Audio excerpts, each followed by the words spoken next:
Cuando te diagnostican esclerosis múltiple, no sabes en qué consiste. Es la primera vez que lo oyes y no tienes ni idea de lo que se te viene encima. Te informan los médicos, sobre todo me informé bastante, y entonces te das cuenta de que es algo muy importante, algo grave, entre comillas, pero que te va a cambiar la vida definitivamente.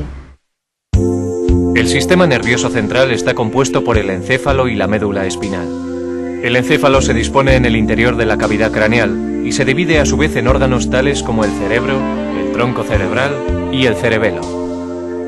El cerebro es el órgano rector del sistema nervioso. Por él, a cada segundo entran y salen miles de informaciones referentes tanto a nuestros pensamientos y emociones como a las funciones del resto de nuestros órganos, el habla o la forma en que nos movemos, entre otros.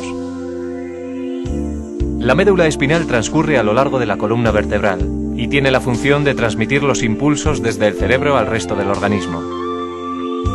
Los órganos del sistema nervioso central se dividen en la sustancia gris, formada por grupos de neuronas, y la sustancia blanca, compuesta por axones. Los axones son prolongaciones de las neuronas que pueden alcanzar gran longitud y cuya función es la transmisión de los impulsos eléctricos hacia otras neuronas del sistema nervioso central. El axón, al igual que los cables eléctricos que tenemos en las casas, requiere de un aislante que facilite una conducción más rápida del impulso, que evite interferencias con otros impulsos y que le sirva de protección. La sustancia que rodea a los axones se denomina mielina, un compuesto graso que se dispone en forma de vainas a lo largo de todo el axón, favoreciendo la correcta conducción del impulso eléctrico entre las distintas neuronas del sistema nervioso.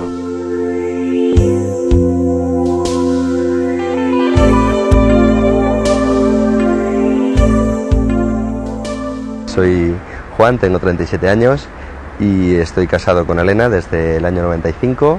Elena está diagnosticada esclerosis múltiple desde el año 98, concretamente desde el mes de junio, a raíz de unos problemillas que tenía. Todo comenzó con una visita al médico de cabecera. El médico inmediatamente me mandó al neurólogo de urgencias. Llegué al hospital y pasados varios días me dijeron que tenía esclerosis múltiple. Pues es un palo que te llevas muy fuerte, es algo que no es agradable para nadie, a nadie le gusta que te digan ese tipo de enfermedad, luego además te informas. La esclerosis múltiple es una enfermedad inflamatoria en la que se daña la mielina del sistema nervioso central. Afecta sobre todo a pacientes adultos jóvenes entre los 20 y los 40 años, siendo en este grupo de población la causa más frecuente de discapacidad después de los accidentes. La distribución de la enfermedad en la geografía mundial es peculiar, puesto que se da con más frecuencia en las zonas alejadas del Ecuador y de este modo se observa que hay un mayor número de pacientes en los países del norte de Europa, Estados Unidos y Canadá, y por otro lado en el hemisferio sur, en Australia y Nueva Zelanda. Es una enfermedad que se da con mayor frecuencia en pacientes de raza blanca, siendo mucho menos frecuente en otros grupos poblacionales. En efecto, las investigaciones a nivel estadístico acerca de quién contrae la esclerosis múltiple muestran una propensión a la enfermedad dependiendo de factores tales como la edad, el sexo o la zona geográfica en la que se vive. En la actualidad hay unos 40.000 enfermos de esclerosis múltiple en nuestro país. La tasa de prevalencia es de 70 casos por cada 100.000 habitantes. No es una enfermedad hereditaria ni contagiosa. A pesar de ello, sí hay una mayor incidencia en las familias ya afectadas, y numerosos estudios señalan la relación entre la esclerosis múltiple y un factor ambiental de tipo vírico. Probablemente se trate de una combinación de ambas posibilidades. El diagnóstico de la esclerosis múltiple, en general, no es difícil para un neurólogo, aunque hay casos que se pueden tardar años en llegar al diagnóstico. No hay ninguna prueba específica en que cuando sale positiva decimos ya el diagnóstico seguro. No hay esa prueba. Luego es un diagnóstico por exclusión. Tenemos que realizar primero la clínica, es muy importante. Segundo, la exploración neurológica. Tercero, las pruebas complementarias que utilizamos. Y por exclusión prácticamente de otras enfermedades nos quedamos con este diagnóstico. Muchos son los cómicos actuales que citan como uno de sus máximos referentes a Richard Pryor. Este cómico norteamericano, nacido en Illinois en 1940, ha trabajado como actor protagonista en más de 40 películas, muchas de ellas formando una inolvidable pareja cómica con Gene Wilder. ¡Hola, Eddie! haces? Deja de besarme o te daré una patada en el culo. Pero Pryor no ha limitado sus esfuerzos a la actuación cinematográfica, sino que ha trabajado también en teatro y en televisión, e incluso ha realizado tareas de producción, dirección y guión. ¿Qué es todo eso? Son cosas que he cogido para que las limpies. Oh, tienes razón. Están muy sucias. Este as de las pantallas ha recibido el reconocimiento del público y de la crítica a través de numerosos premios, entre los que se encuentran un Emmy como guionista y una nominación al Oscar como intérprete. Pryor fue diagnosticado de esclerosis en 1986, pero eso no lo ha apartado del mundo del espectáculo. En 1995 participó en una serie llamada Chicago Hope, interpretando a un afectado de esclerosis que conservaba intacto su sentido del humor. En la actualidad, Pryor realiza una gira por todo Norteamérica en donde sigue haciendo reír al público a través de sus vivencias y de su peculiar forma de ver el mundo. Pryor es un ejemplo claro de que el sentido del humor es una de las mejores medicinas contra cualquier enfermedad. De eso puedes estar seguro. Yo sentía parte de la cara dormida, acorchada. Es más o menos igual que cuando te empastan una muela. Y además empezaba a perder visión por un ojo. La esclerosis múltiple puede dar síntomas muy variados dependiendo de la zona donde se ubique la inflamación. Esto no quiere decir que todos los pacientes vayan a tener todos los síntomas que vamos a enumerar, sino que la afectación de cada uno puede ser muy diferente. Los enfermos nos pueden contar que tienen alteraciones en el movimiento, en sentido de que ellos pueden notar menor fuerza en alguna parte o inestabilidad en la marcha. También pueden aquejar dificultades para el habla, alteraciones en la sensibilidad, en sentido de notar alguna parte del cuerpo dormida, o sensaciones desagradables al tacto o con el agua caliente. Pueden también tener alteraciones de fatiga, en sentido de notar un cansancio excesivo para el esfuerzo realizado, y hay que recordar que todos estos síntomas pueden empeorar con el calor. Cuando lo comunicas a familiares y amigos, unos no lo asimilan y otros simplemente no lo entienden. Es muy difícil entender la esclerosis múltiple, es una enfermedad muy traicionera. No comprenden en absoluto que te canses al caminar, que andes como mareada y tampoco que no seas capaz de coger un vaso. Normalmente el cuadro clínico más habitual en el 80%, 85% de los casos es en brotes. Aparece un empeoramiento brusco neurológico y luego existe una mejoría que en las primeras épocas de estos brotes esa mejoría puede ser total. Hay otras formas clínicas en que son una progresión lenta, continuada de los síntomas desde el inicio de una forma insidiosa y poquito a poco va apareciendo una discapacidad que muchas veces esta forma que llamamos primaria progresiva, porque desde el inicio ya progresa, estas formas a veces se estancan, quedan una temporada sin evolucionar para luego al final seguir evolucionando y progresando hacia adelante. Y finalmente habría una tercera forma clínica evolutiva entre las dos, que es una forma que se ha iniciado en brotes al principio, pero que a los 15 o 20 años el 50% empiezan ya a progresar aunque no haya brotes. En la esclerosis múltiple la función inmunitaria está alterada por causas no del todo conocidas, si bien se piensa que podría desarrollarse como consecuencia de la interacción de factores ambientales como los virus sobre personas con una cierta predisposición genética.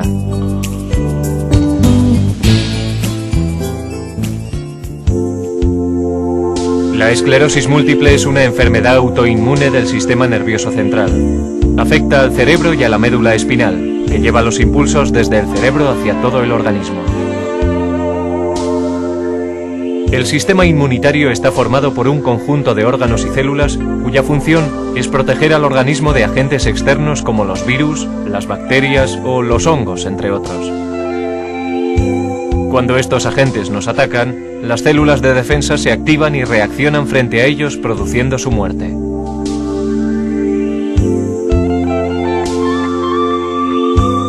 La alteración de este mecanismo provoca que las células de defensa salgan del vaso sanguíneo, penetren en el sistema nervioso central y activen otras células y sustancias del sistema inmunitario, como los macrófagos.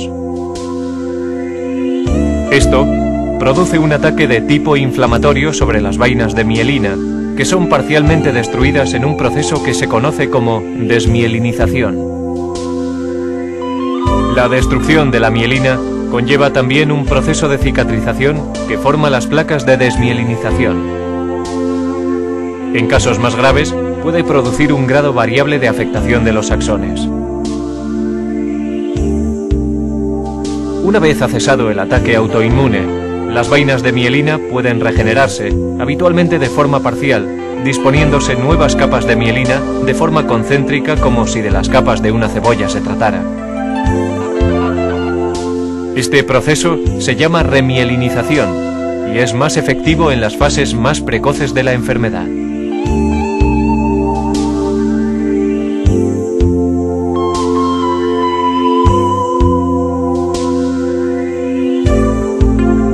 La afectación de la mielina en el sistema nervioso provoca una alteración en la transmisión de los impulsos eléctricos, con una disminución en la velocidad de conducción de estos impulsos entre las neuronas del sistema nervioso.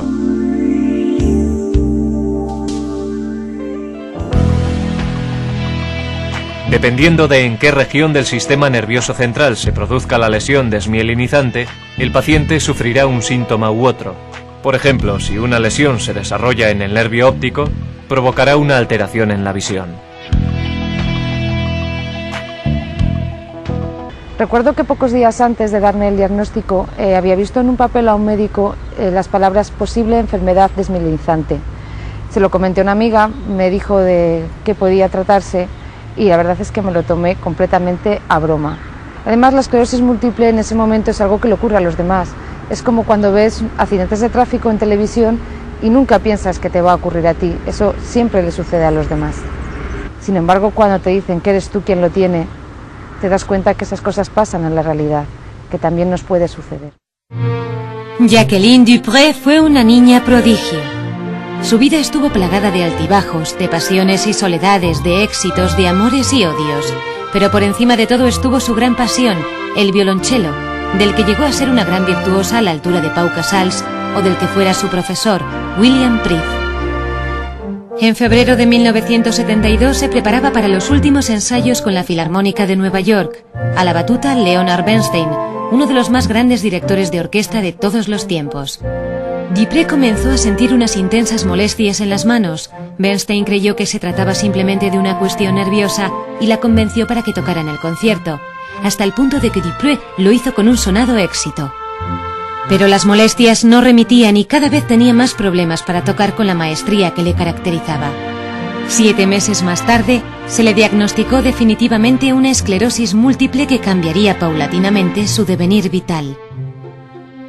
Poco a poco, Dupré fue abandonando los escenarios, lo que no fue óbice para continuar vinculada al mundo de la música, volcada en su nueva labor docente, formando a nuevos talentos para el instrumento que había dado sentido a su vida, el violonchelo. Habían pasado solo 4 meses cuando tuve un nuevo brote. De nuevo al hospital, de nuevo un tratamiento, y entonces me di cuenta de que yo sí tenía esclerosis múltiple, puesto que en ese tiempo había recopilado bastante información sobre la enfermedad. En esto se iba a convertir a partir de ahora mi vida, en un brote detrás de otro. Entonces empecé a hundirme. Todo me daba exactamente igual. La evolución de la esclerosis múltiple es imprevisible, en cierta manera. Hay un porcentaje de pacientes que efectivamente tienen una mala evolución y probablemente al cabo de unos 15-20 años pueden llegar a necesitar ayuda para la deambulación. Sin embargo, y afortunadamente, hay un porcentaje importante de pacientes con esclerosis múltiple que tienen lo que llamamos una forma benigna de la enfermedad. Pensamos, aunque no tenemos los datos todavía necesarios para afirmarlo, que las terapias que estamos utilizando en la actualidad están mejorando, están modificando la historia natural de la enfermedad. Ante un paciente en concreto es difícil emitir un pronóstico muy objetivo. Sin embargo, una serie de datos, tanto clínicos como sobre todo radiológicos, ¿no? La resonancia magnética se está convirtiendo actualmente en la herramienta pronóstica más importante que tenemos en la actualidad. Te vienen un montón de preguntas a tu mente. Una de ellas, por ejemplo, fue preguntarle al médico si podía tener hijos, puesto que en ese momento mi marido y yo pensábamos en tener familia. Nos desaconsejaron que tuviéramos niños por los problemas que podía acarrear para la madre. No nos echamos para atrás, todo lo contrario, dijimos que era una de nuestras ilusiones, que queríamos tener familia y fuimos adelante con ello. Nuestro hijo Juan tiene ahora 4 años y la verdad es que nos va fenomenal, es un niño encantador y bueno, pues los dos estamos muy contentos con él. Es un trasto, como todos los niños. ¿Yo te cuido con tu madre? Gol, casi me das. Pues no quiero. La manera de llevarlo, pues bien, como lo llevaría cualquier otra pareja, cualquier otra familia. La mamá tiene sus cosas, el papá tiene las suyas y el niño tiene las suyas, pero es una vida de lo más cotidiana, de lo más normal.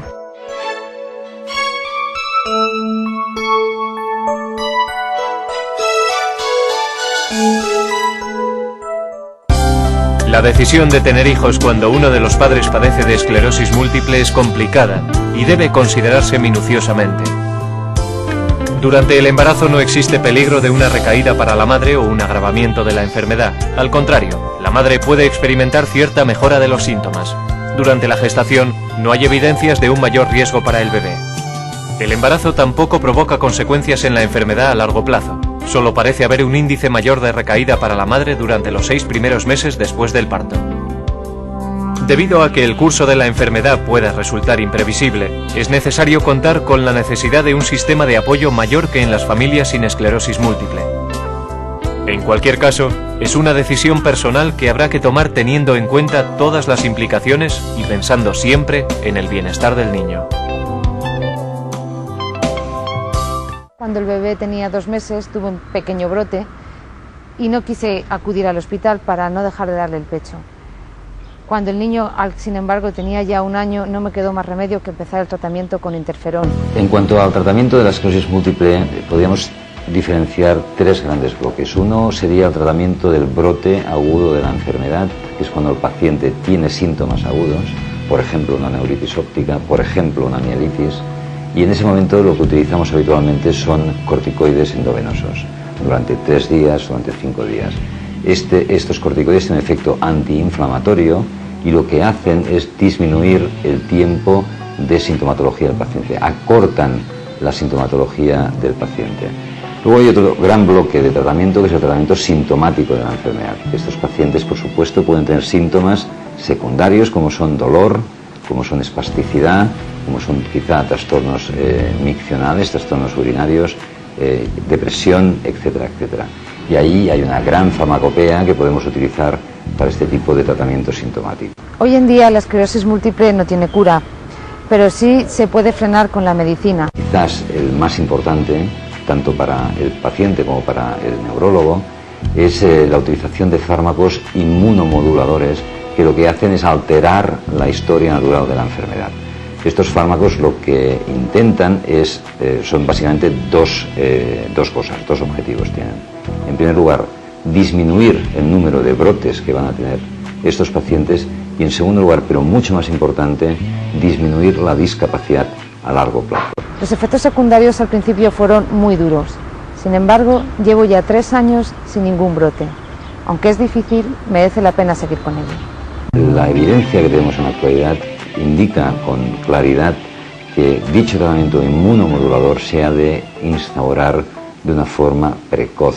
Hemos de ser capaces de disminuir e incluso, diría, suprimir la inflamación en los momentos iniciales de la enfermedad, con el objetivo de que no haya posteriormente lesión axonal, degeneración neuronal, que sea y que es, de hecho, la responsable de la discapacidad a largo plazo.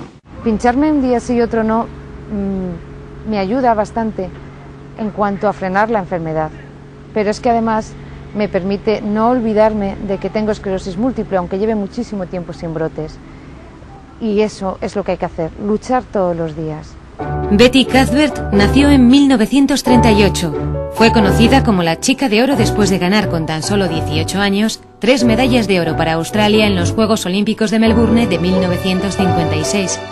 Ganó en los 100 y 200 metros lisos, así como en el relevo de 4%. Una desgraciada lesión le impidió participar en los Juegos de Roma en 1960, pero reapareció en los de Tokio de 1964 para ganar su 4ª medalla de oro, esta vez en los 400 metros lisos, lo que la convertía en la atleta más laureada de la historia del deporte australiano. En 1969, Australia entera se conmocionó al conocer que Betty había contraído esclerosis múltiple. Pero la chica de oro encontró en su enfermedad una nueva causa para luchar y, aprovechando su popularidad, dedicó el mismo esfuerzo que empleara para ser la más rápida en la pista, en ser la más diligente en prestar su imagen a la hora de recaudar fondos para la investigación de la esclerosis múltiple, siendo incluso una de las portadoras de la antorcha olímpica en la inauguración de los Juegos Olímpicos de Sydney 2000. Me di cuenta de que estaba empezando a deprimirme. Entonces le dije a mi marido, si en 10 días no levanto cabeza, tendrás que llevarme a un psicólogo o algún profesional, y si es necesario, a la fuerza. Sin darme cuenta, me había puesto la primera dosis de mi propia medicina. Llegado a este punto, solamente había dos caminos: o me daba lástima de mí misma o aprovechaba este nuevo giro. En ese momento me acerqué a la asociación. Había tardado un año desde que me diagnosticaron esclerosis múltiple. Allí encontré gente que me podía ayudar, tanto física como psicológicamente, que te apoyaba, y sobre todo gente con la que puedes hablar, gente que te entiende perfectamente porque está pasando lo mismo que yo. Encontré amigos, encontré puntos de encuentro, chat. Además me hice socio y así puedo recibir información actual sobre la esclerosis múltiple.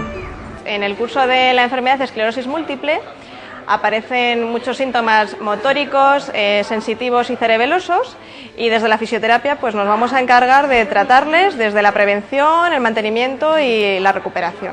¿Cuándo tienen que hacer fisioterapia los pacientes con esclerosis múltiple? Sería conveniente en cuanto noten cualquiera de estos síntomas que he dicho: pérdida de fuerza, espasticidad, alteración del equilibrio, trastornos en la marcha. Deberían ponerse en contacto con su neurólogo y que él mismo pues le recomiende hacer fisioterapia, o alguna asociación o centro donde pueda ponerse en contacto con fisioterapeutas, que se le haga una valoración para ver cómo es su estado general y poder planificar el tratamiento. El fin último de la fisioterapia es contribuir a mejorar la calidad de vida de estos pacientes y a conseguir que sean lo más independientes posibles para poder realizar todas sus actividades de la vida diaria. El mundo laboral a veces es muy injusto con quienes padecemos algún tipo de enfermedad. No existen motivos por el que una persona con esclerosis múltiple no pueda seguir trabajando después del diagnóstico. Mucha gente sigue trabajando satisfactoriamente y sin necesidades especiales. En principio, si la enfermedad lo permite y la persona quiere, el mantenimiento de la actividad laboral será beneficioso para ella. Sin embargo, dejarlo es una opción igualmente válida, puesto que el trabajo no lo es todo. Lo realmente importante es que continúen llevando una vida lo más completa e independiente posible en cuanto a familia, relaciones, cultura y formación, ocio, aficiones, etc. Una de las aficiones que tenemos los dos es viajar, y de momento la enfermedad nos lo está permitiendo. Viajamos todo el año, tanto nacional como internacionalmente. Nos gusta a los dos. Hice natación, yoga, baile, decoración, todo aquello que siempre nos ha gustado. Era muy importante ocupar la mente, cuidar un poquito el cuerpo y cambiar un poquito la dieta. Es fundamental. Un día observé a quienes estaban a mi lado intentando ayudarme, pero no sabían cómo y además estaban tristes. Entonces pensé que esta situación es como ese juego que se hace con las fichas del dominó, que las pones todas en fila, una detrás de otra, y si se cae la primera, caen todas. Yo era la primera ficha y me estaba cayendo. Se te viene un poco el mundo encima, tienes un poco de angustia, tienes muchos problemas, en la cabeza te vienen muchas cosas y tal, pero bueno, rápidamente se cambia el chip y te das cuenta que lo que tienes que hacer es mirar hacia adelante, ser lo más positivo y bueno, pues empezar, si no una nueva vida, una vida con unas nuevas expectativas. ¿Que no puedo coger un vaso con una mano? Pues no importa, tengo otra. ¿Que tengo 1.000.000 de alfileres en los pies cuando ando? Pues peor lo pasan quienes están descalzos porque no tienen con qué vestirse. ¿Que he andado solamente 100 metros y no puedo más, estoy agotada? Pues tengo que esforzarme un poquito más porque por ahí detrás viene una viejecita que encima me quiere adelantar. ¿Que ando como si fuera borracha? No, señor. Parezco un pingüino, que son muchísimo más simpáticos. No por tener la esclerosis múltiple estás supeditado ni estás, no sé, como enganchado a llevar un tipo de vida especial, no. Tienes que vivir la vida tal y como te va viniendo, ir afrontando los problemas a medida que van surgiendo, no tienes que plantearte en qué pasará mañana, no, vamos a vivir el momento de hoy y mañana ya vendrá, y mañana pues ya veremos lo que pasa. Muchos de mis amigos me admiran por mi tesón y mi esfuerzo ante la adversidad, porque lo peor que llevo de tener esclerosis múltiple es tener que depender de los demás cuando tengo un brote. Y ante esto lo mejor es recuperarse cuanto antes y lo mejor posible. Me admiran por mi forma de ver las cosas, porque en este caso el orgullo, en vez de ser un defecto, quizás sea una virtud, porque mi orgullo me ayuda a esforzarme al máximo.